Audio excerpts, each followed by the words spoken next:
ఓడట్లేదు కానీ కొయ్యి దీన్ని తాడు.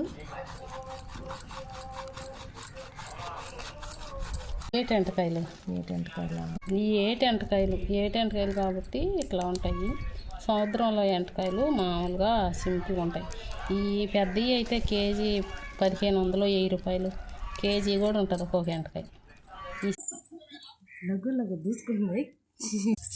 ఇది చూడు ఎట్టే తప్పించుకొని వెళ్ళిపోతుందో. దీన్ని చచ్చిపోవాలని లేదనుకుంటా, అందుకే వెళ్ళిపోతుంది మా అమ్మ వలస్తుంటే. అయిపోయిందా? దాన్ని తాడు పెట్టుకునింది. లాగుతున్నానని ఇరిసేసరికి కోపం వచ్చి నా చెయ్యి కూడా గట్టి అన్నిటికంటే పెద్దది ఇదే సౌజన్య. చుడి ఎట్ట వెళ్ళిపోతుందా పట్టుకుంటే లాగే. వామ్మో ఏందమ్మా ఇంత పెద్ద గిట్లు అంటే. ఎందుకంటే ఇంకా పెద్దవి ఉంటాయి, చాలా పెద్దవి ఉంటాయి. కేజీ కూడా ఉంటుంది. ఇదే చూడు ఎంతలా ఉన్నాయో తల్లు. అమ్మో వేలు పెడితే కట్ చేసుకుంటుంది మూతలు. గమ్ముడు అప్పా మంటర కప్ప ఏదో ఉంటుంది కదా, మంటర కప్పే అనుకుంటా. అమ్మో దగ్గరకు వస్తుంది. వచ్చేసాయి అన్నమాట.